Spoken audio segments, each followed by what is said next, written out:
I've worked closely with schools, universities, service providers. I've been on each of those sites as well. Somehow have a little bit of context for all of them. And the purpose of today is to really not for me to tell you what you need to do, but simply to try to make sense of structures that you can follow as guidelines to innovate and some suggested innovative practices for university interactions. Um, I'm just going to start my presentation. Everyone can see my screen, I'm guessing. Apologies for the extremely basic template. I was very focused on the content and I could not beautify it. I'm really sorry about it. I promise that I will work harder the next time. But it was a great learning experience for me personally as well. Disclaimer, all the content that you're about to see is not, this is all my content. I have not sourced this from any third-party websites. This is entirely my understanding. And so you are free to reject, question, engage, and use it as you deem fit. So first question to all of you is, what are some of the most popular formats right now of student interactions for universities? One, we've talked about career fairs. What else? And please unmute yourself and just say the word. Just give me the format. Webinars, I think. Open days Online of webinars. sessions. Sure. Yeah. Okay. Yeah. What else? Classes. I just wanted to tell you about the peer educators strategy. That peer group plays a very important role in getting students. So right now we are into developing the strategies for peer educators. Outreach people are there, but then peer educator plays a major role to get the student. So you're saying educator to educator connect. Yeah, if you can understand the MWay strategy, that in MWay company, they have one person coming in and then they form, it's a kind of a snowball technology. You can call it more technically. So then one person enters and he gets the two more person, and that two person comes and get the. No, but I'm asking it very simply. What are the current formats of engaging students to interact with universities? Very simple. Yeah, so we as a counselor, we motivate, we identified the student leaders and the influencer in the college, and we collect them and we educate them how important, to get them on board. No, but And that then, you're not connecting. No, but you're not connecting them with a university. You are the ones who are talking to them, right? yes, but then Yeah, so that's not my question.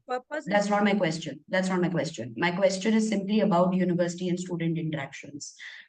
Because this is a very loaded topic and there is a lot to cover, I am going to intervene as and when required if our conversation veers in different directions. Very specific responses. One is career fairs. Sakshi, you mentioned webinars. Anjali, go ahead. You unmuted yourself. Yeah, so there are people who in the chat who've written panel discussions. Megha has written panel discussions, boot camps, master classes. Archana Mehta has written information sessions. Nidhi has written summer program, tech events, etc. Neetu has written alumni connect. Great, excellent. All right, Ashima, go ahead and then I'll move on.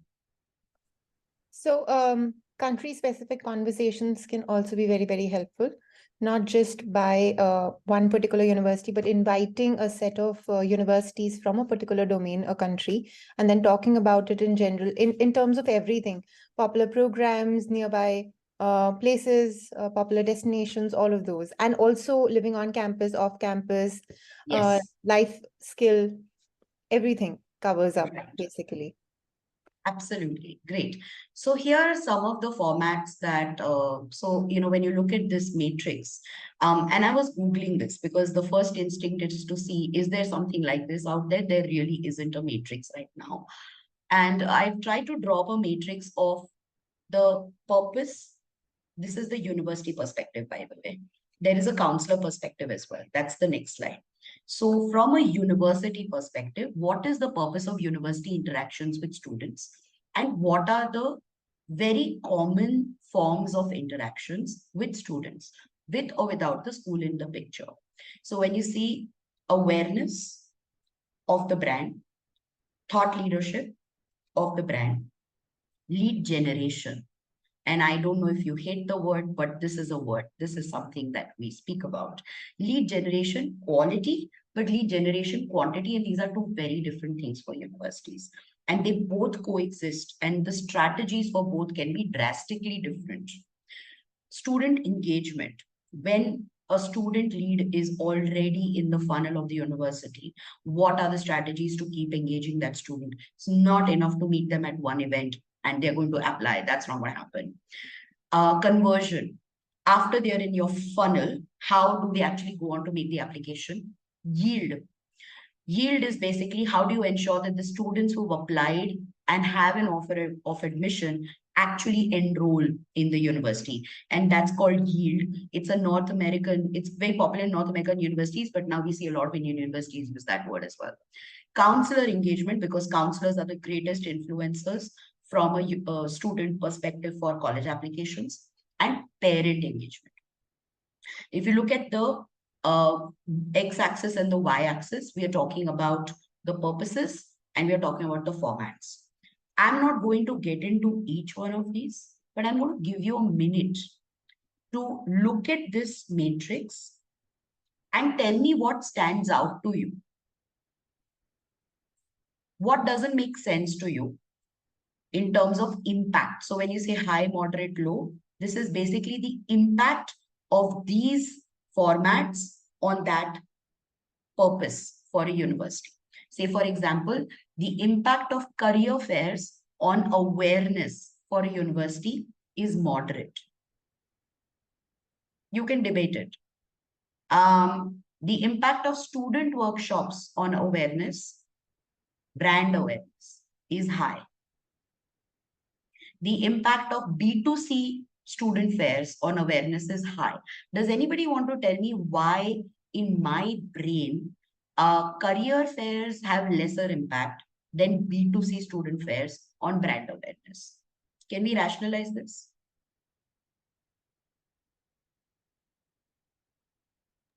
Personalized. It is more personalized. What is more personalized? Student come to you and suppose they have certain needs and they will talk about the courses and needs of them, and on that basis you will guide them or you make them aware about the things which are available. No, so that's not answering my question. My question is a career fair by a school or a smaller entity, could be an IC, versus a fair which is B2C in a large setting. Let me give an example of A fairs, the kind of fairs that they do, right? Versus a school fair. Why is the brand impact, the brand awareness impact different in both? They are both fairs. Go ahead, Ashmi. So in my opinion and experience both, I believe that when we organize career fairs, we are not able to target a lot of universities. We just call the ones that we are able to adjust in that one day possibly. And when you have bigger career fairs, then and the promotion happens that way, it's the parents and students who are aware that this is happening, and there are certain target universities that we have to go and speak to them about. So I believe it's more of a perspective. When you give it to them as a platform in school, they don't value it too much. They feel that, okay, this information is already available. We just need to collect our brochures and move on from there, probably. But then when you organize it as a exhibition kind of a thing, then they're more centric and they're more because they're investing their time basically outside of school. That's what I feel possibly. Got it. Go ahead, Charu. Also, there are formats that combine some things as well. Like sometimes you start with a university workshop and then jump into the career fair. I wonder if there is a matrix that can capture that as well. So imagine a university, like 4 or 5 universities first interacting and then opening the house to a career fair. So that might give you better engagement, of course. Absolutely. And just to sort of circle back to the question of why is school fair impact moderate versus B2C fair impact And I'm talking about the university perspective. Why is that impact higher? And we will move on to the next slide after this. And this will be available. I'll send this deck to everyone who's attended today. I will send this deck to you. You'll have the information. Don't worry about it. But that doesn't mean you drop off right now and waste my time. Please don't do that, okay? Because I worked very hard to put this together. So please stay on. Career fairs in schools have smaller turnouts, but a larger number of universities. And so what ends up happening is that the attention and the time spent by students is not, and also the time is lesser. You have 1 hour, 1.5 hours. And then you have like 250, 300 students, sometimes 20. We've been to disastrous career fairs as well, but there are very few students. Absolutely, Charu, seriously, like 20 kids for 50 universities. And you're like, what is this? And it's happening during a PTM and there's no impact. So the point is that when you have a crunch of time and you have a large number of universities, you're lost in the crowd. But when you have a larger base to work with, which is what happens in B2C fairs, the absolute volume of students that comes to a university is significantly higher, and therefore it makes more sense from a brand awareness perspective that most students are naturally going to know about us. Also because there is no pre and post work in most school fairs done by counselors. Post work though, it's not there at all. Pre work, very few schools do it. So that is also another challenge. Now, this was the university perspective. Going on to the next one, feel free to knock yourself out and tell me what you think. This is the counselor perspective, and this is IECs as well as school counselors. All right. So we're talking about now the purposes of doing university interaction. So what are the objectives? College awareness, career opportunity awareness, academic opportunities, college preparedness, understanding application processes, which in my opinion is one of the greatest purposes if there is enough groundwork being done by the counselor before the fair is actually happening. Otherwise, it's one big mess. Discovering study destinations, local and global, and scholarship and financial aid. These are the purposes of university interactions, in my understanding. I'm going to take a pause here. I want to hear from some of you. Is there anything else that you'd like to add, delete, etc.? And just feel free to unmute.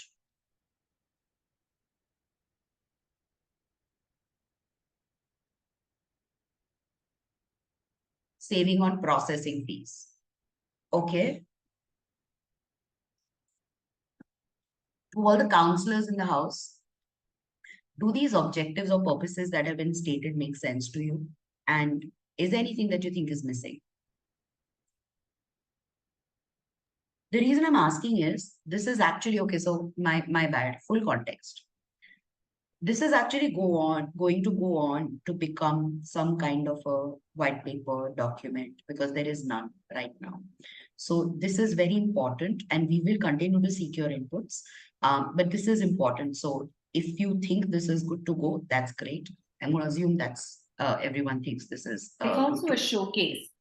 It's also a showcase to parents and to the community at large that, you know, we hosted this fair in this city. We were the first movers. We were the ones who got these universities. In fact, the quality of universities sometimes ends up becoming one of the big things that a principal or a school branding like Ashima is also writing. And so that becomes like the big reason why the director or the principal wants that again and again, which is frankly, considering education has become a business. So therefore, everybody is looking at their piece of the pie, which is all right. But at the same time, it may not be, frankly, a counselor's entire perspective. But then as an IEC, one can say that because you're also a service provider, so it does become an important thing. Also, Vartika here is saying that new and unique courses that have been added by a university, that also. Sure. Yeah. So maybe academic opportunities. So that's academic. And just quickly, Sakshi, before you chime in, I just want to make a point about what you said, Charu, and what Ashima said. Just the way universities use their placement statistics and logos as branding opportunities. If this is applicable here, there's nothing wrong. I mean, it is debatable, obviously, everything is debatable, but technically, there isn't much wrong with using colleges, as a means of branding, saying, and we know that this is a checklist that a lot of counselors use, that I had these universities coming to my campus, even though not a single student would have applied to more than half of them, and most of them would not even receive an offer. But with irrespective, they came to our campus, and so that's a point to talk about. Go ahead, Sakshi. I think, yeah, Bhakti, you've just covered that, because that's what I was just going to bring to the table, that, I have been dealing with a lot of schools, and, to the point of, I mean, again, it's debatable, but yes, to the point of being wrong, where this is more of a checklist for a lot of schools, where, schools have really cancelled events saying that, okay, only if these XYZ universities come in because the other school had it, I will only do the career fair, if that university is coming, irrespective of whether the students have the purchasing power to go to that university and all. So that's sort of becoming a little bit of a problematic thing, at least in Delhi, where I work the most. Sure, fair Yeah. enough.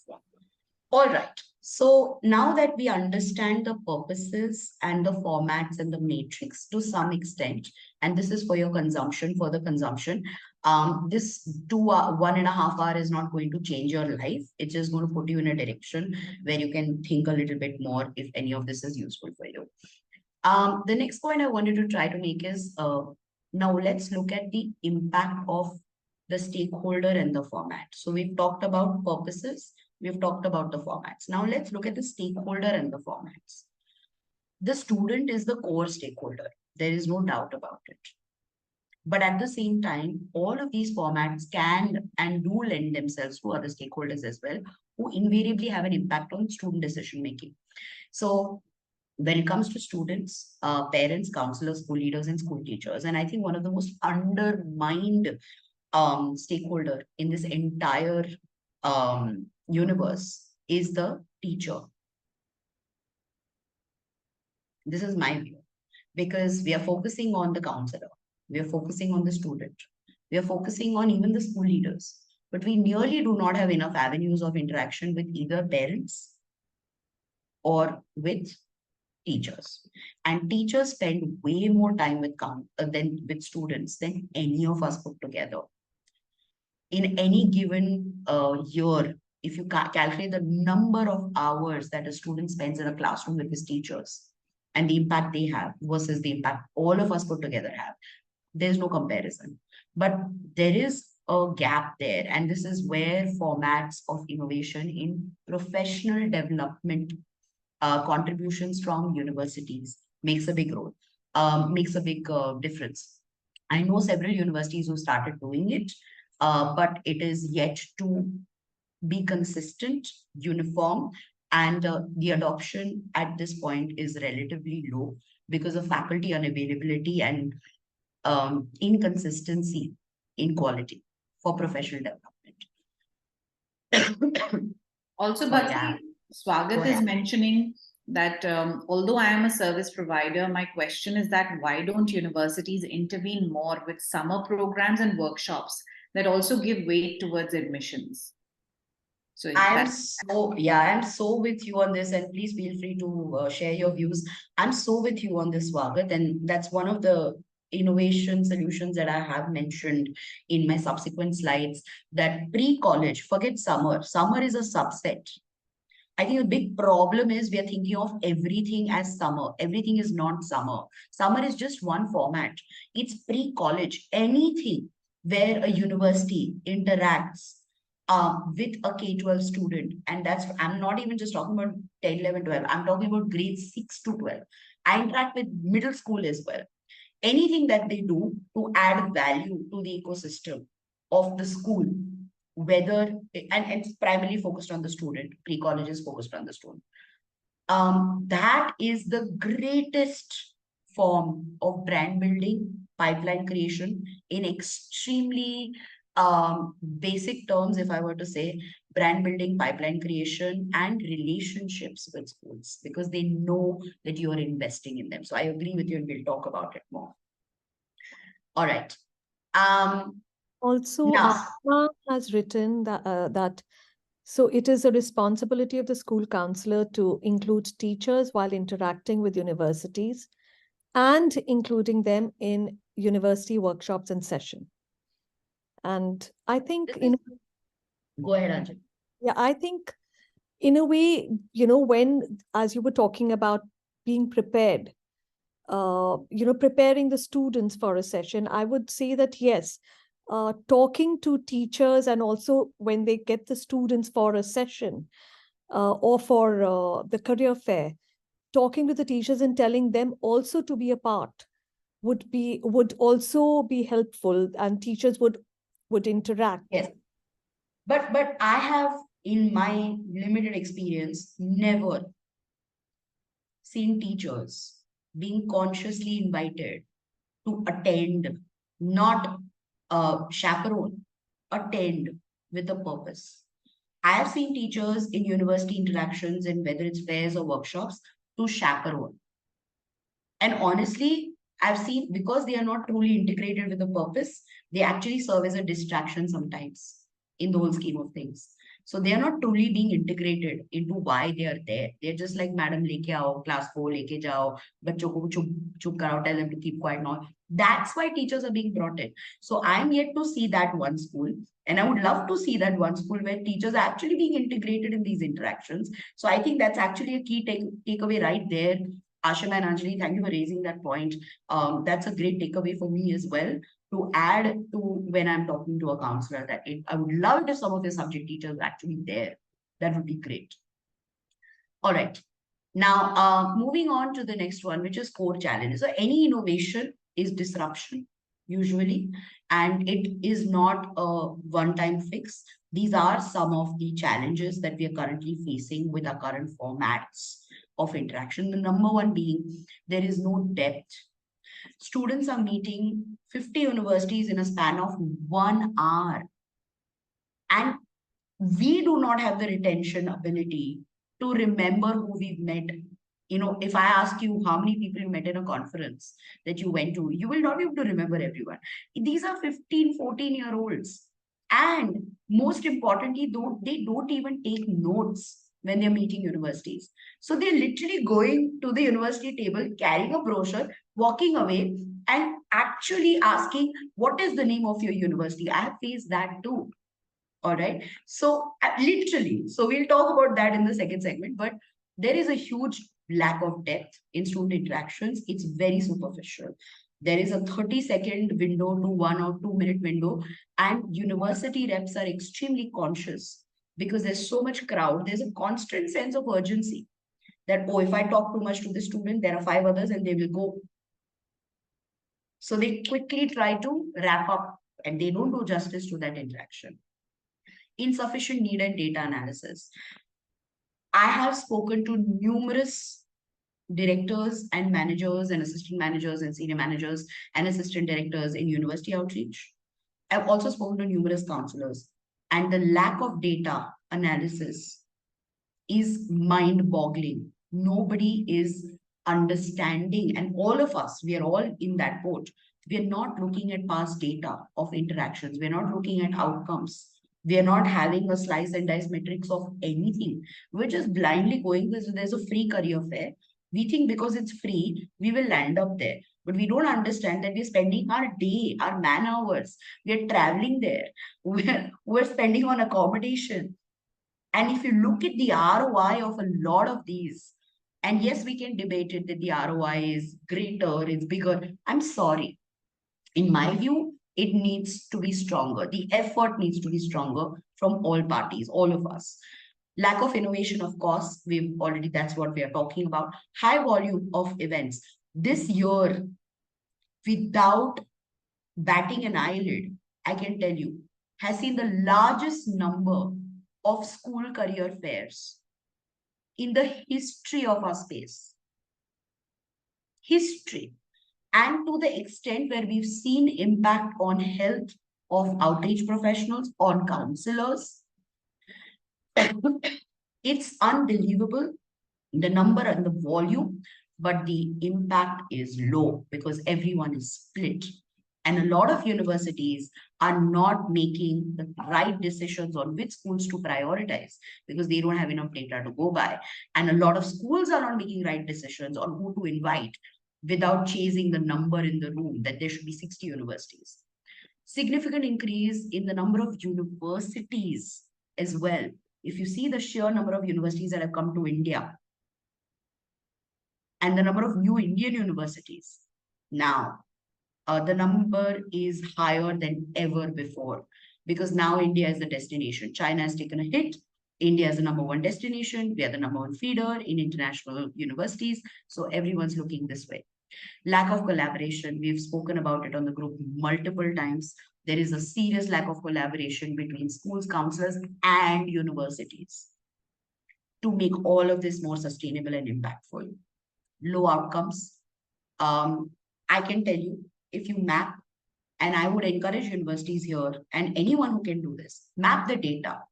Look at all the schools you attended the career fairs of in the last 3 years. I'm not saying 1 year, 3 years. And look at how many applications you got out of them. And you will have your answers. That doesn't mean you discard those schools, but that means you need to rethink your strategy of engagement. Missing the forest for the trees. Essentially, it's a checklist item for all of us. Outreach folks want to show that I've done 300 schools this year. Counselors want to show I have done these many universities this year. And so we are all saying, hey, okay. But at the end of the day, is the student really even benefiting from any of this circus? I don't think so. All right. Now, there are 2 slides now that I'm going to show you. And this is not something that you can digest in this call in the next 5 minutes. This is a mind map and this is a introspective exercise for you, okay, for each one of you. So there are 2 things. You have to structure to innovate and you have to analyze to innovate. You cannot innovate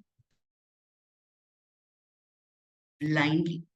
So the first step is structure. There's a structure for counselors. There's a structure for universities. We need to look at number 1, let's look at counselors. Purpose. Why are you doing this? And this is seasonal. What time of the year you're in? Also, what are your grade-wise goals? What does grade 8 need, 9 need, 10 need, 11 need, 12 need? You need to define that. One size does not fit all. You don't do one career fair in a year and think your job is done. It's really not. And that's where your summer programs, etc., come in as well, right? Pre-college, all of it. If you don't define it, how will you know what fits who? Formats and frequency. That is an outcome of your purpose and goals. All right. What are the types? So if you, for example, say, I want my my middle school kids to be exposed to opportunities, experiences, then you can create formats of university engagement where you invite universities that you believe have the ability to deliver strong experiences to them in the form of workshops, as well as obviously promote pre-college programs for your students for profile building, a word that is highly debated. Data analysis of past admission trends. Many counselors do this. All counselors do not do this. And it is very important for you to see where are your students actually going. And just because your students are going to a particular direction, please don't err on the side of trend, err on the side of exploration. Because if your students are heavily skewed in a particular course or in a particular country or in a particular type of university, that means you have to introduce more diversity of exposure for your students. That's what it means. Not that you continue calling only those universities. And the feedback loop. Whatever you do, are you collecting feedback, whether it is from students, from parents, from universities? Are you collecting feedback? And are you implementing that in your curriculum? And the same thing with universities. Purpose. Every season has a purpose. There is no down season in outreach. There is no down season in outreach. Engagement and conversion targets. What are your, and we don't have just conversion targets, you need to have engagement targets. You need to understand what are your engagement goals with middle and high school students who are not applying in the immediate year. Regional data analysis, look at your past feeder schools, understand your relationships. So there are 3 types here. This is how I do it. First, I look at who has been a feeder in the last 3 years. Second, I look at who I wish who is a feeder, right? And third is relationships. This is very important. There are schools who are in neither buckets. but there is a relationship that you have as an outreach professional with that school, with the counselor, or with the principal. Honor it. Please honor it. Resource and skill mapping. There are teams, outreach teams in universities that might not have the necessary skill sets to deliver workshops. Leaders need to look at those gaps. And if you are a manager, senior manager, you're not heading the team, but you see that gap and you realize that you yourself are not someone who's still adept at this point to deliver workshops. Do not let your ego get in the way and ask for such resources, whether it's in the form of faculty or a new hire, whatever it may be, because that makes a big difference to your outreach. And last but not the least, ROI mapping. Like I said, look at who's giving you what. It is very important. And feedback loop. Please listen to feedback. Ask feedback from schools and from counselors about their experiences, about their students' experiences with you. All right, analyze. These are some data points. I'm not going to get into great detail, but these are very no-brainers. There are a couple of points that just one point that I want to actually elaborate on. For counselors, it's pretty clear that these are the data points. These are obvious data points that you need to look at. But for universities, it's very important for you to look at format-based outcome analysis. I know we tag sources, right? We tag lead sources, we tag schools, we tag vendors, but we don't tag formats. And it's something that I've just started doing, which is what is the outcome of career fairs as a whole? What is the outcome of workshops as a whole? This is something that will also give you very interesting insight on what formats are working for you and what formats are not working for you. All right. Now, innovate. So these are some of the suggested formats. I'm going to just give you a minute to look at it. So stakeholder wise, some of the formats, and they are not all new, but they are not common, all of them. So for example, pre-college programs. I know that everyone's talking about summer programs, but summer is not pre-college. Summer is one subset. There is a lot of innovation with lesser investment that universities you can do to engage with high school and middle school students, including virtual master classes. The key here is not to do it once and see hoga nahi hoga. There has to be a plan. There has to be consistency in implementation, because you do it 1 year, you disappear the next, or you don't keep the experience consistent, it's going to impact your brand for sure. So you have a very clear structure and plan for master classes. And you can also keep them. We've just concluded, Illinois Tech just did series of psychology and business master classes. These were paid. We had students paying for these because these were of high value. So you can actually do that. And those students are now obviously deeply interested in us because they were with us for 5 days virtually. Student ambassador interactions, again, deeply undermined, deeply undermined. This is not necessarily just a format. This is also a plugin. I know some universities do it consistently, most don't.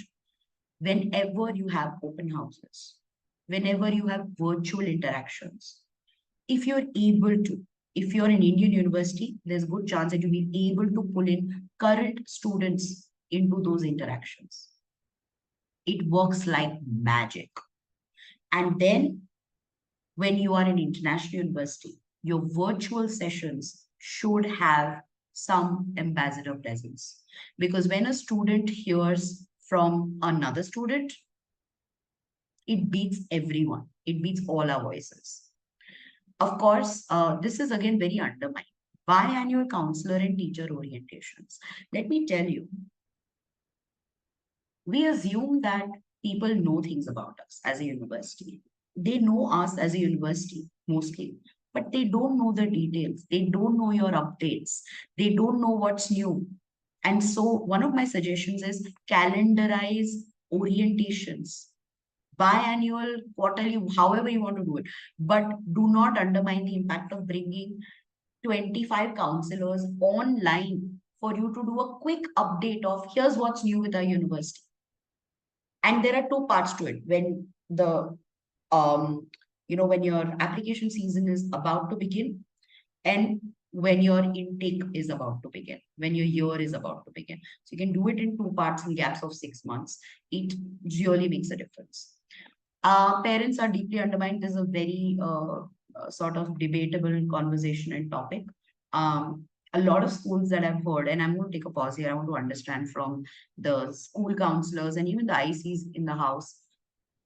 Look, universities really want to interact with parents. What are the challenges for schools, and why do we not see more parents attending events like career fairs? And this question is to all the counselors in the house. I'm also frankly like I need a sip of water. Go ahead. Any inputs there? Yeah, go ahead, Ashma. So number one, infrastructure. Number two, parking spaces. Sorry. Number three, policies that a lot of parents can't really come to the school during school hours because they don't want any disruptions at that time. So it's also a policy sometimes in schools. But aren't a lot of these resolvable? Yes, but I believe, let's be honest and candid, stakeholders don't really want to do that extra work. Okay. Yeah, Anjali, then Charu, go ahead. So the other thing is also, in addition to what Ashima said, that when schools have a fair, it's during school hours. A lot of parents are working, and it's difficult for them to come during school hours. So you don't see parents, but students are there. But students really don't understand what the financial situation is at times. So they might say, okay, I want to go to Canada or I want to go to the US, but the parents might not be able to afford. So there's always that catch-22 so the parents, I feel, have to be there. I agree. It's a catch-22 for counselors. It's a challenge for counselors at times to make sure the parents are there. So that's why a lot of counselors choose PTM. But what happens is sometimes the PTM is too long, it becomes too long, and the parents don't land up because they say, oh, we're very tired. And it's a lot of effort for the counselors who put in their time and called, and the universities who come to give information. But parents, it's not that easy. It's not easy getting them. Yeah, I agree. I mean, as a working day and on a on a working day or a weekend. It's a challenge. And please, my university friends and Reshmi, you also represented universities, and anyone else, feel free to pipe in. We are really missing out on the stakeholder, because this is the one stakeholder that's actually going to make the decision. They are the ones who are paying for it, right? So my question is, there have been schools that have invited, successfully conducted sessions with parents in the room, because they have a very clear agenda. It's not like floating crowd. They have a plenary that is planned, where they plan like a few speakers that are from universities, and then it breaks out into career fairs, which works well. So Charu and then Anjali. Anjali's raised her hand. Yeah, go ahead, Charu, and then Anjali. Go ahead. No, so Bhakti, what I've also seen happening, of course, in very, very few schools, frankly, only one or two is I can think of. What they've done is they have really activated their parent association. And just like students listen to students, parents also listen to other parents. So when you drive such a workshop through other parents or a parent association, sometimes the message goes far, and then other parents pull in the other ones. Also, this is the same school that would also ask these parents to share what college did they study at, or what organizations do they run. So they will run some kind of an internship program with those organizations, or maybe invite them for alumni talks also. Sure. Go ahead, Anjali Anand Seth. Go ahead, Baba. Good to see you. Hi, good to be. I was very interested. And yes, I do agree with Anjali that parents sometimes who are working do not wish to attend. But I have two things to say here. One, I might be on a different route here on understanding, but I think PTM is the worst day to call university representatives for Yeah. doing a session, especially foreign universities, because if the student does not score well, and generally grade 11 and 12 students don't score well in their first terms, and the standard answer that I've seen a parent say to their children, why would I waste my money on sending you abroad? So Wow. I've witnessed this in 2 or 3 schools, and I have really come to my understanding has changed whether PTM is actually a great day, although it is the right time to bring in parents. But I think it's a, I mean, for foreign universities at least, I can talk about that. The We other can probably do the university interaction before they get the report cards. Maybe that would help a little Yes, bit. exactly. I agree with Bhakti that it is a good idea to have parents sit separately because their understanding of education and investment is a lot different, and their questions are a lot different. They're not looking at programs; they're looking at how much expense is it going to incur, and financial management is a big factor here, especially during conversion. So that's something that we can do. My question here to all the counselors again is, and yes, this year it's been maddening. Even today, I am out. I don't know how many relatives are angry with me right now, the job that I have. And of course, it's taken toll on my health too, and Bhakti all knows it all too well too. But my question here is, we rarely meet uh, a lot of grade 12 students, and even those that we meet often have this answer that we've already taken our decision.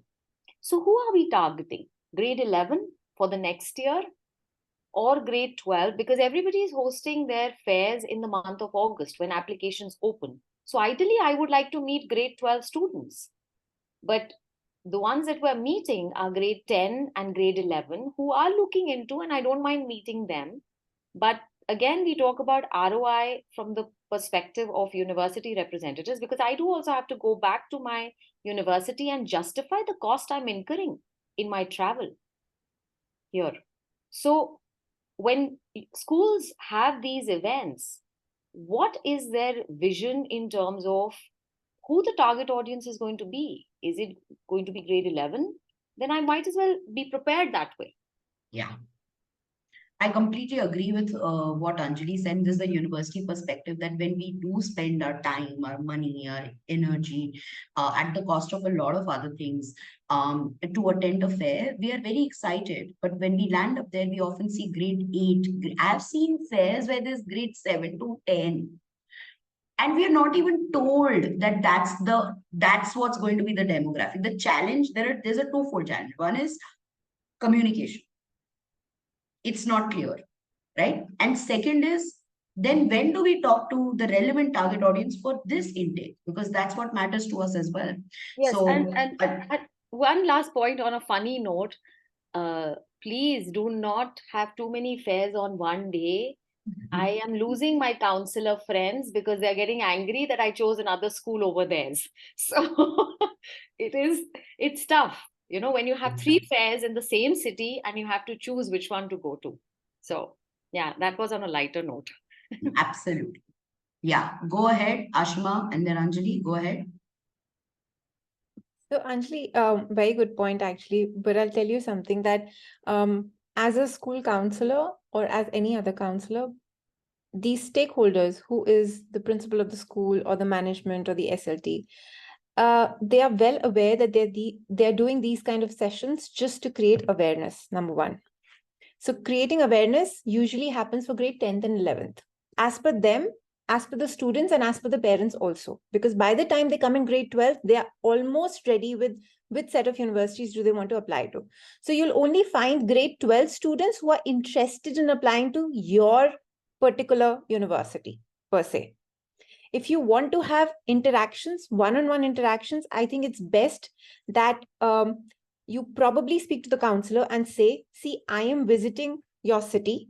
And if there are students who are applying to my university this year, I'd like to have a one-on-one conversation with them. And that's what I do, basically. Because if you're looking for a career fair, or if you're looking for looking to interact with a majority of students or the whole cohort, schools will not really be interested or encouraging grade 12, which is a senior grade, to participate in these. Number one, they're working on their internal assessments. Number two, they're working on multiple other project-based learning, extended essays, TOKs. They have block sessions. So to take them out of those is a challenge completely. This is something that schools can really afford to do with grade 10th and 11th, but not. But Ashima, fair enough that grade 12 has a lot going on.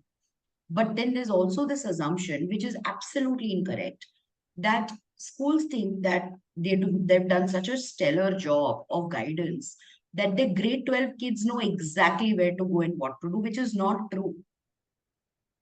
They It's are the not. ones in the greatest stress. They are the ones who have to apply now. And many of them, some of them are clear, but many of them are not. And so, how does that serve the purpose of the whole guidance process? Because at the end of the day, your grade 12 kids, I'm not saying you, but I'm saying generally, the schools that I've been to, grade 12 kids, a lot of them are very clueless. They don't even know what they want to do, forget which college, they don't know what they want to study. So, how does this all make sense? And this is a point for all us to ponder on that grade 12, the intervention time is very, very important. Call us earlier if you want. Na? We are though working anyway 24 hours, 365 days a year. Go ahead, Anjali. Agree. So your point that schools should organize career fairs maybe right before the summer break and not right after the summer break. For grade 12, For grade 12. separately. Exactly. Because before the summer break makes more sense, but then that's also a challenge again. Why? Because right after the summer break happens right after their exams, and before the exams they don't really want to get troubled with university information and all those things. So there are multiple challenges. Something has to be figured out because Exactly. it's not serving anyone's purpose, in not yours, not ours, not the students at all. Exactly. Yeah, go Maybe ahead. March and April is the right time actually to hold these kind of sessions then. So you asked a question about, holding, like Ashima saying, do it earlier. I agree to the fact that, students have already decided, but I'll tell you, there's a very minute, there are not many students, like if it's a cohort of say 100 students, say for example, only, and there are say for example, only 50% applying overseas, only 5 of them are well informed. 45 of them still will require proper information. And for example, like we had a session and we had like 5 universities who had come around the IC3 August time. And the universities came and gave a presentation. And I actually have about 10 kids applying to those universities. They had not even heard about them, but they actually are now applying to them because they liked what they said and the way they presented, that they're actually applying to those universities. So I would, and this was end August. So it's not that every kid has decided. I feel that it's only the very, the very enthusiastic parents or a sibling parent who's well informed. Yeah. I feel up to September we can have career fairs, we can have these interactions, but the moment we come into October, everything is finalized. Absolutely. And so I think one other takeaway, and Ashima, Anjali, and if Nidhi is here, and Charu, as AGB and as people who are leading L&D, if we are able to figure out a conversation about calendarization, what is the right time to do what for which grade? This is going to be very helpful because then at least the TOC member schools and we start galvanizing the conversation, we will probably have some schools who are doing justice to the purpose, right? So yeah, Ashima, go ahead, then we'll go Can I on. share something just because you said that you're also working on the white paper on this? I'd like to just share an observation. Before COVID, that was not the case. Students were well aware. And counselors were also up to the mark of really informing kids when to do what, all of these things. So we used to work with kids from grade 10th onwards. When they come in 11th, everything was prepared. Used to be timelines. We used to have everything set it up, and grades were in perfect shape. Right after COVID, what I have really noticed, and correct me if I'm wrong over here, a lot of the students are struggling academically now. The competition has increased. Students are thinking they want to apply to highly selective universities because they've done quite a lot of things, but they haven't. And there are a lot of rejections because of that reason also. So the kind of universities that even students and parents are targeting to apply to, it's become a struggle for counselors to actually tell them that this is not the right fit for you. There's something else, Fair enough. And especially I in think school. I'll tell you what the good thing that I've seen this year is that there are more universities, more schools that are inviting speakers to set expectations, experts to set expectations with parents. Okay. And I've done many of those talks where there's parents in the audience and it's brutal. The conversations are brutal. The conversations are honest. The conversations are uncomfortable, but they're very important. And I think it's an ongoing thing that we need to keep doing it to make sure that expectations are aligned and Ivy League is not the end of the world. It's not even the beginning of the world. What are we talking about? Seriously. And I'm genuinely saying, and even international, education is not the end of the big world. I tell so many parents and students that listen, you cannot sell your kidney and mortgage your house to send your child to study abroad. Doesn't make any sense. It makes You don't no need to sense. just tell the parents and students, you need to tell the directors of schools.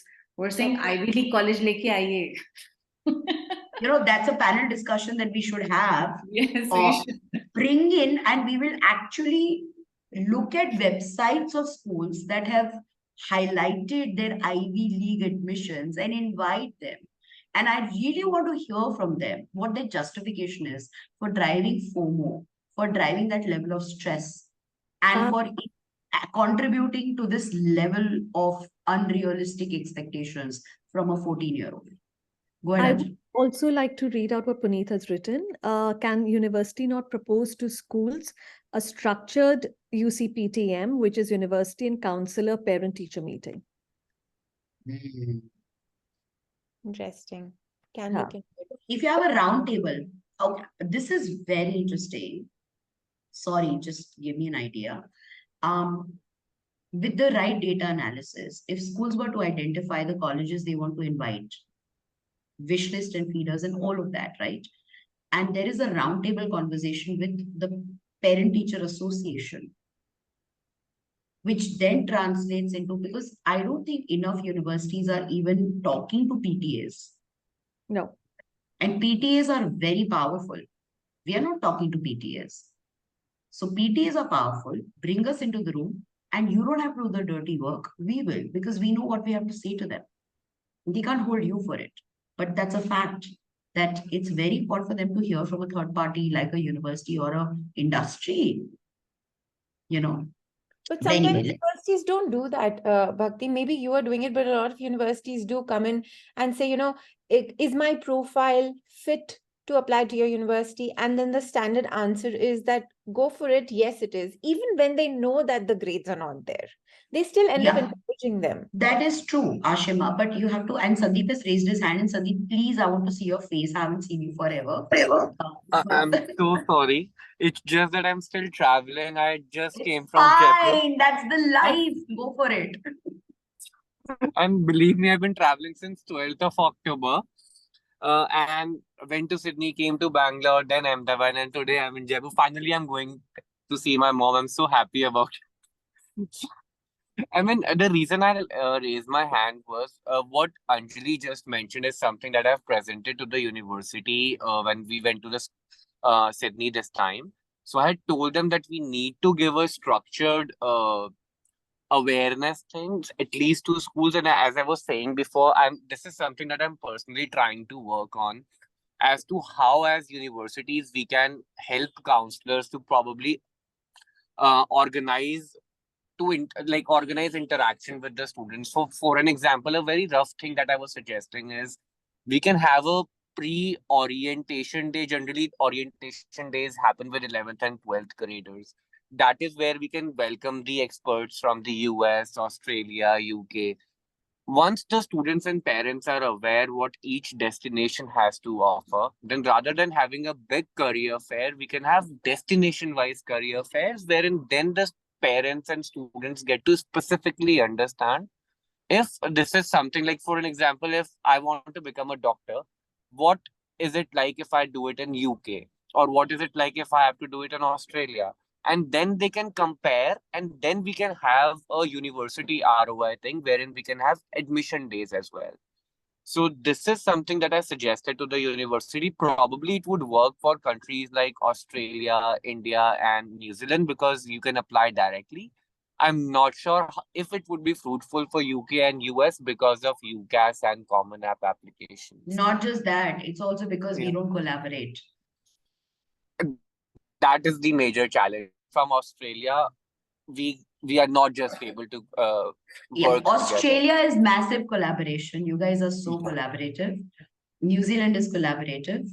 Canada is reasonably collaborative. US is not collaborative. UK is not collaborative. I was in That's- fact telling Sandeep, Sandeep was talking to us when he came, and I was saying I think this is fantastic. We should do that. And Sandeep, that's a great input. And between Puneet, what you've suggested and what Sandeep has said, there is a reiteration of the fact that there is a pre-orientation required. And so I think if we were to make a note of this, if we were to work on a pre-orientation, and there is a structure, and it comes down to the structure of information, right? How are we engaging? What is the first step? What's the second step? How many of us are thinking through that? And I think let's rationalize this. But if we were to add a pre-orientation for parents without their children, separately from a destination perspective, and have the right people in the room to talk to them, it would make a huge difference. And right, but also unbiased. It's not a platform to promote your university. It's a platform to promote your destination. That's the whole idea. But yes, okay, moving on. And I love the fact that this is agnostic of the presentation. Just a quick note on what students need. And Anjali, can you just remind me what is the time? It's 8 to 5. Okay, so we're 1 hour into the conversation. Fair enough. What students need, there is a lack of depth of engagement. That's number one. They need depth. They're smart. They need to be treated as such. They need the depth of engagement. Early and well-planned intervention to avoid foaming. We don't want to talk to grade 12 students last minute and tell them that they've not done enough to get admission into our universities. Choices of formats. Different students learn differently, relate differently, and learning styles do not just apply to curriculum, they apply to everything. And so we need to also take into consideration learning styles when we're talking about university interactions. You know, why are we only doing in person? There are students who are not able to communicate. Why are we not opening up more channels and more innovation where a student can communicate with the university, even if they don't want to be seen or speak? And that's where the digital intervention makes a big difference, where you are anonymous or you're just asking a question and the university doesn't know who you are. Authentic information. This is what we owe to them. Ease of access, they need to know who to reach out to, and relatability. I know enough outreach folks who are extremely unrelatable because they're speaking Latin and Greek, and there is a condescending attitude, and we need to be very conscious of this, that we need to know how to interact with 14, 15-year-olds. They're smarter than us in many cases, but the problem is we don't understand it. We think we are smarter than them. That's the problem. All right. Coming to the next point, format and focus. Now, here's what we're going to do. I see 18 of you here. I'm going to stop sharing my screen for a second. And I just want to understand the room, so I read the room. How many of you are okay and willing to participate in the next 15 minutes in a quick group activity? I know there's no force. You don't have to stay on because you have to say, oh, there's nothing like that. But this is an activity, it's a case study, and we will have two groups, two breakout rooms, where you will be given a case study and you have to come back to us with your observations, right? So if you are okay with doing it, can you please just raise your hands so we know how many people, and then we will create the breakout rooms. If you're not okay with doing it, you can leave. It's totally cool. And we will go ahead and we will split all of you. Just raise your hands if you are happy to participate in a group discussion. And trust me when I tell you, this is the best part. All right, waiting for the rest. All right. Denny, Devesh, Shruti Jain, Leonard, Pritika, Sandeep. We need your Archana, Archana did thumbs up. That's fine. That counts. Okay, and 4 people left because thank you for that. Like, thank you for the honesty. All right, Devesh did here's thumbs up. perfect. So here's what we're going to do. We're going to break you all into breakout rooms. This is an activity that's going to make you think about what it's like to think from a school perspective. Because at the end of the day, most of us are looking at schools. All right. So there is a case study, and I'm just going to share my screen quickly again. And so you can see we're going to talk about a college format. All right. So now these are the core challenges of counselors, universities, and service providers from a career fair perspective. For counselors, number one challenge is calendar plan. Second, format. Should I have talk? Should I have keynotes? Should I only have the career fair?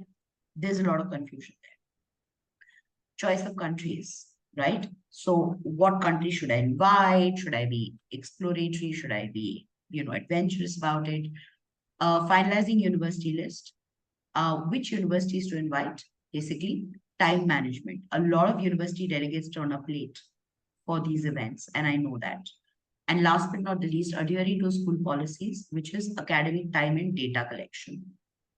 Now, the university challenge when it comes to career fairs.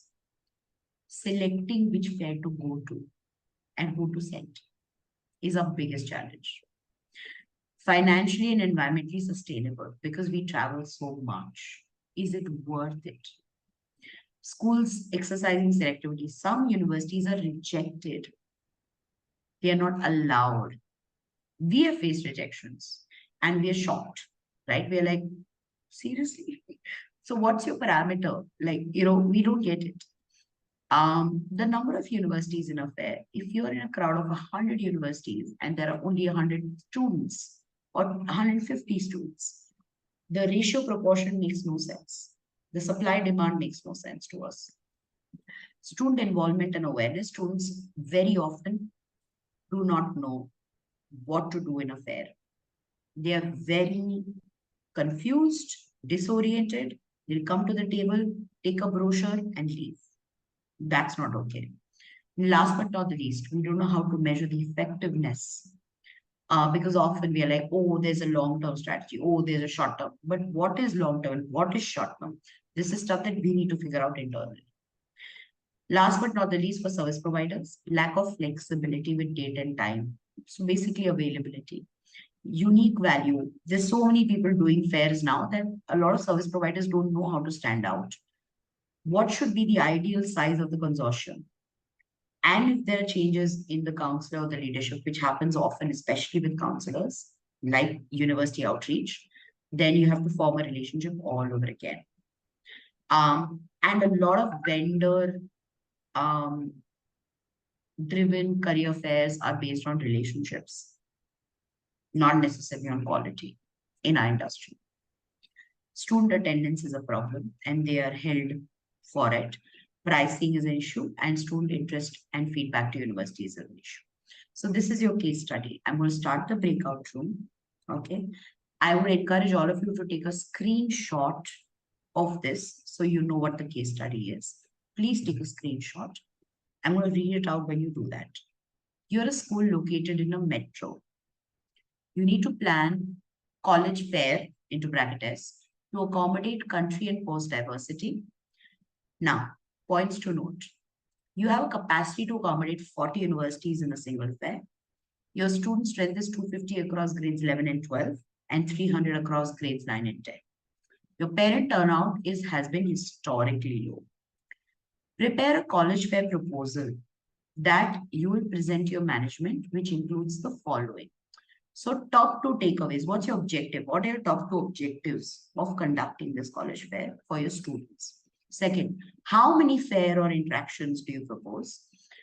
What are the dates, months you can say, with reasoning? What is the format and the duration? University invitation. What is your strategy? How will you decide which universities you'll invite? And how will you invite parents and make sure that there is a good turnout? Now, what I'm going to do is I'm going to put all of you in breakout rooms. It's random selection. What is the time, Puneet? You're on mute. 8:15. 8:15, Okay. yeah. We regroup exactly at 8:25. All right. I'm going to put you in breakout. Actually, 8:30. We'll give you 15 minutes. We'll regroup in 15 minutes. And you will be split into random breakout rooms.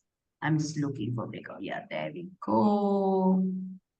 Open all rooms. Okay.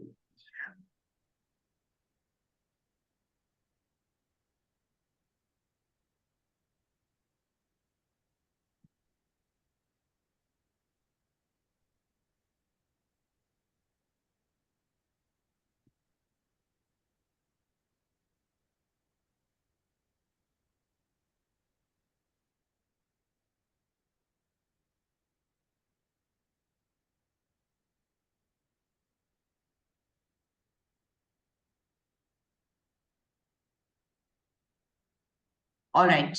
I have assigned them their rooms. And there we are. Megha Yadav is coming. Yes. I'll just assign her to room 2. Okay. Now I've also figured out how to use it. Yay! Good job. Great. All right. So this is done.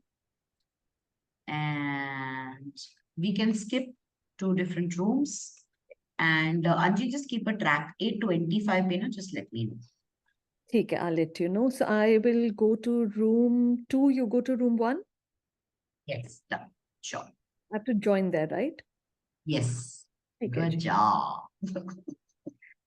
All right. Join.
Room two was still at it, and I think they're all here now. Room two, guys, can you all switch on your cameras? Hi, Leonard. Hi, Hi, hi, Bhakti. Hi, everybody. hi, Sandeep. Oh God, this was so much fun. Hi, Arshad. Hi, Megha. Hi, Hi, Pradeep.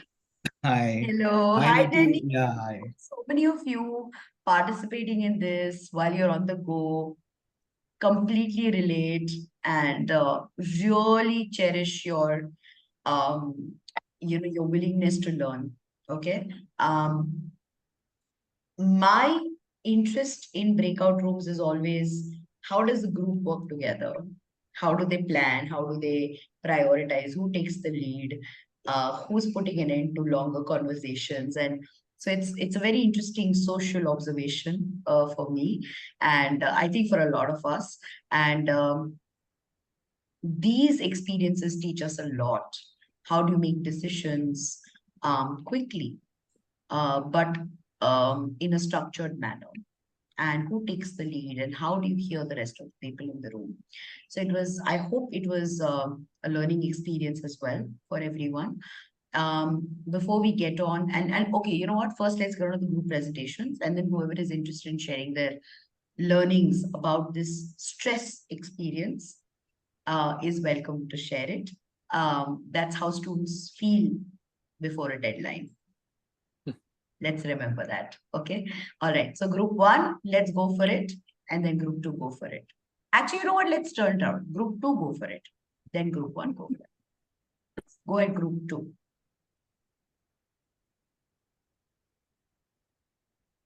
Yeah, Sandeep, you're starting off. Oh, I Yeah, would want you to start off, please.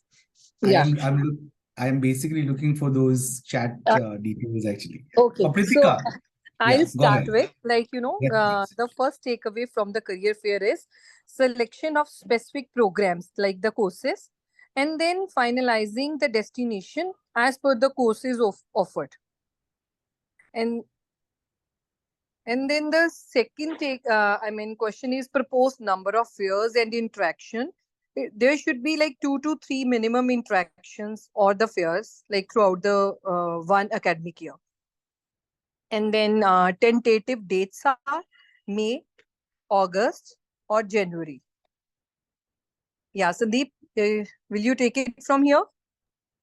Okay. So initially, what we had suggested was that we'll do this like as a counselor, we would first want to do student profiling just to understand which destinations and universities they are aware of.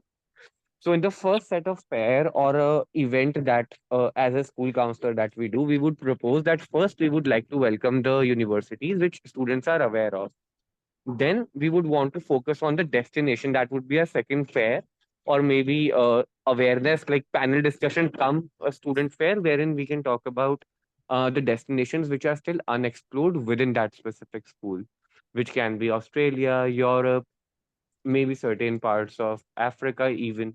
So that would be the second session. And then once that this specific fair has happened, to give an equal ROI to the universities, we would want to do an application day as well.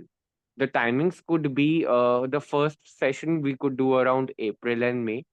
The second session we can probably do around July to August in between those dates, and then we will end it by October so that the students and everybody who's interested in the early deadlines for the US, everybody is done by then. So there is no extra pressure on teachers or principals to let their students out of the extended essay or the TOK part.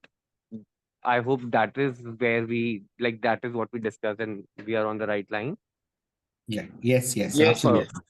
Perfect. And in terms of proposed formats and duration would be for 3 hours for each of these fairs, primarily face to face. But when we are specifically talking about application days, or we are talking about undiscovered destinations, there will be challenges wherein you may not have certain representatives who can travel. So we can also include a virtual interaction in that so that every university also, specifically the ones who have one or two representatives, they also get a chance to showcase their university. And then we also have university. Like, how do we select the university invitation and selection strategy? Leonard, can we have you with this? The next two set of questions. Yeah, see, the university selection and strategy would be on the basis of the profile of the student, in a way that what is the preference that they have. I think Arshad also mentioned about the course selection, what is the kind of a courses they are looking for in terms of the profiling that we are doing. And on the basis of that is where now we are looking which are the universities, and then which are the universities of different countries also, right? We can break down, like if there are students looking for probably liberal education or psychology, then we know that, or the other subjects. So we can pick up the universities in India, we can pick up some of the top universities in the other destination as well. Because profiling also means that we now know what the students are really looking for, what is their interest. That's number. Yeah. And Arshad, would you like to join in? Yes. So the other important point, which I think recently many of the counselors have started, is they're doing sending a questionnaire to students, which recently Janvi has done in Mumbai. So she has shared questionnaire with students and parents, and they had filled up which university they want to meet. I know this won't work in every case with every school, but certain specific school, if this process starts up, today we are on 10%, maybe that percentage would increase, that people are pre-informed what exactly happens in a career fair and what are they supposed to do. So gradually the number would increase, and we could find more exchanging conversation rather than one-way conversation. The next and last question is strategy to boost parent involvement. So again, the other team members could also pitch in. What we have seen in this years is, although parents are aware that on this day career fairs are being organized and this has been scheduled, but sometimes parents are not able to attend. So we should have something to those. I mean, if there are 10 interested parents and 4 have attended, what could be done? What could be a brainstorming and innovative idea to cater to those 6 also would also uh, can be looked out. And the other thing which we discussed, Leonard, we also discussed one more pointer. Yeah, so we thought about how to boost the parents' involvement, means looking into their concerns. A lot of them would have concern regarding financial assistance and scholarship. Correct. How to really address, even if there are universities or colleges outside the country, a good number of them are really affordable in a way that they provide scholarship as well, and that makes it more appealing. And also the fact that students, parents would get to know what are the kind of loans that they could be taking. So these things would really make parents interested to kind of come and have a conversation or to attend sessions, which could be either parallel sessions, we can do it, or could be like one after the other. So that's something. Thank you, Group 2. I was there for most of your brainstorming. And like I said, it's a great exercise in group work and how we work with teams and with people that we've not necessarily interacted with before.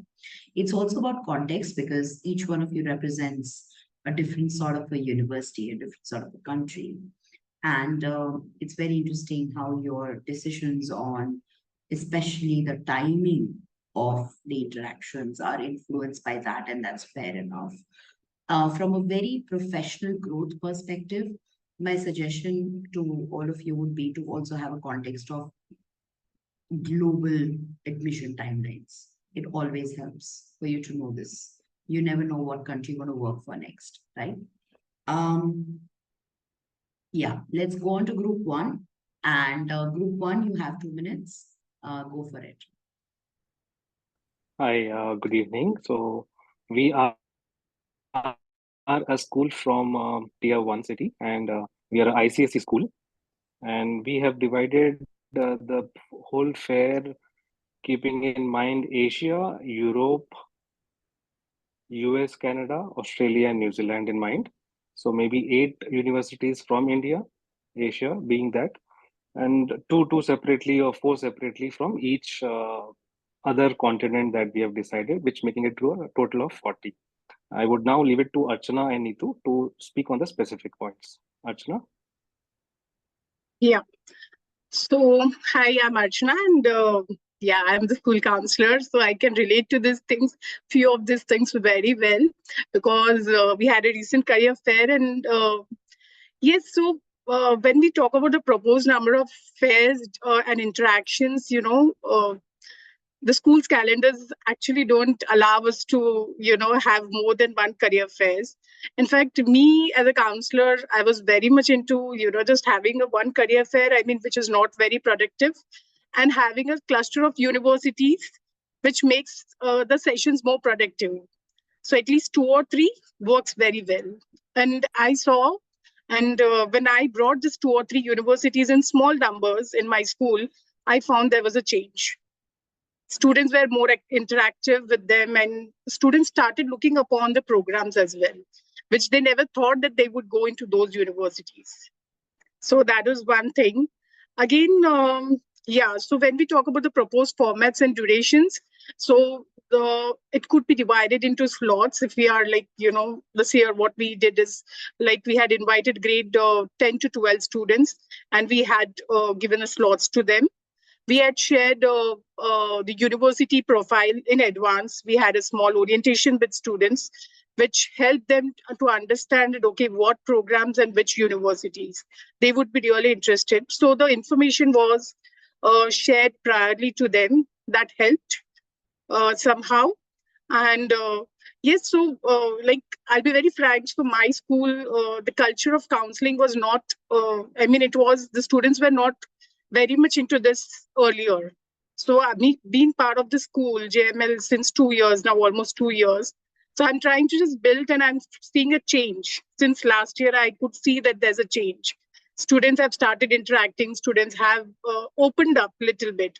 So somehow these strategies and attending these kinds of sessions are helping, because I apply actually when I do this. So this helps.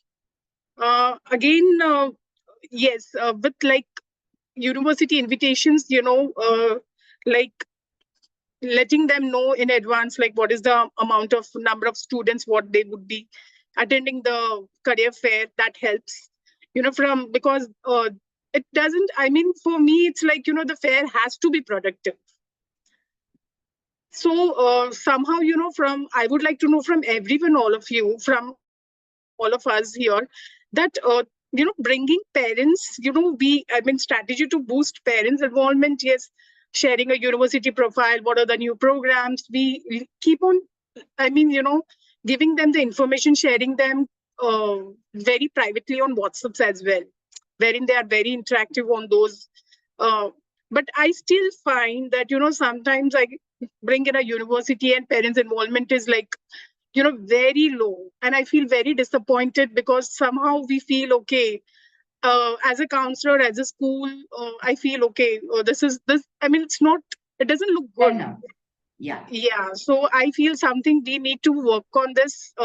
And yes, Neeti, you could be sharing your thoughts as well.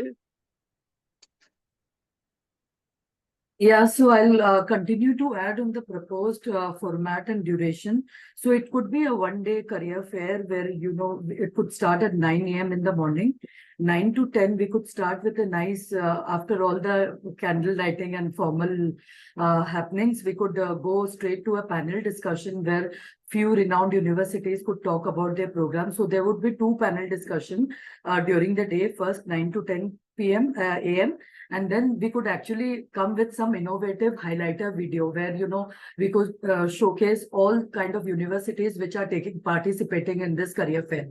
And after that, 11 to 12, we could have another set of another topic of panel discussion where the universities could talk about the popular new programs of which are being introduced in their university. After lunch, there could be a proper time given to the parents and students for open house interactions with the university. So that could be from 1 to 3 p.m. So this could be a nice, engagement in all formats. And then I will also talk about the strategy to boost market parent involvement. For this, the marketing strategy has to be very strong on behalf of especially the school, because they have to create a buzz of the career fair which they are planning, and how to make it popular among the students and create more awareness. So for that, they could take various steps, like create a pre-video where university reps are talking about their popular programs and culture and their continent, etc. And tell students that we are visiting your school and talking to you in few days' time. Then also create certain interesting flyers where, it could be rotated in the various WhatsApp and parents group. And then the buzz could also be created through social media platforms, university websites, and also in the school pages. And especially like in group 1, Leonard mentioned about the scholarship. Like most of the parents, they are very keen about the financial part, and that is the main motive of them visiting the career fairs held in school. So a little bit, highlighting that there'll be different talks on the scholarship. It could be one of the topic of panel discussion. Also could actually make a keen interest of parents coming down to school and participating, even if it is a weekday. So that was from my side. And yeah, university invitation and selection strategy has to be like, you have to actually see 4 or 5 years down the lane, where are the school, students going and being placed from that school. So what are the popular programs of that school where students are interested in? Accordingly, you need to build up a college list. Yeah. Yeah, I'm going to stop you there because you guys, your time's up. I have to appreciate one thing about group 1, like I did for group 2. Group 1, the identification of the school persona was a very important aspect of how you present it, because one size does not fit all. So that was a crucial detail that you guys got onto. Good job. Anyone wants to drop off can drop off. It's totally cool. Even if there are 2 people in this room, I will finish this presentation because I think it's very critical for us to understand how we're going to improvise what we spend most of our time doing. Okay. And so this is a pre-fair checklist. Great job, groups 1 and 2. I hope you had some learnings from this and you were able to empathize with the school situation as a university. I promise you the opposite will also happen. We will do another workshop where schools are forced to think like universities. There was a second case study, but I had to choose one, so I chose the school. This is a pre-fair checklist. Please feel free to take a screenshot. Keep it with you. I'm not going to get into the details of it. These are very self-explanatory hygiene factors. Okay, so just take a screenshot, take a picture, whatever you want. But these are important points. And especially from a university perspective, I would say one thing is, of course, I don't see enough universities carrying counselor kits. Carry a counselor kit of your collateral. Okay, make sure you know how much collateral you need. Know your numbers. Know the school. A lot of university reps don't do their research, and you can literally do it in the car while you're on your way to the school. So you understand what the school is about. And please be in time. I've got a lot of complaints from a lot of schools when I was a third-party vendor organizing these things that universities don't reach on time. That's not okay, right? Create a university profile and send it to the counselor. Don't take these career fairs as just events that you turn up to. Make your effort. There is no rules to this. If someone's invited you, share your information, send them an email, have a call with them, understand their demographic, talk to them, see what their pain points are. I have done this so many times that I've actually ended up getting workshops because the schools were like, you know what, we don't know what to do. How do we make it more interesting? And I'm like, just do a workshop. And they're like, oh, can you do it? And I'm like, yeah. So you never know what's going to come out of it. But make an effort to care about the event and not just turning up at the table. And please be trained. Know your shit. Know what you have to do, what you have to say. And if you don't know, don't lie. Be honest. And that's my next point, right? During the fair. First, counselors, please take your kids.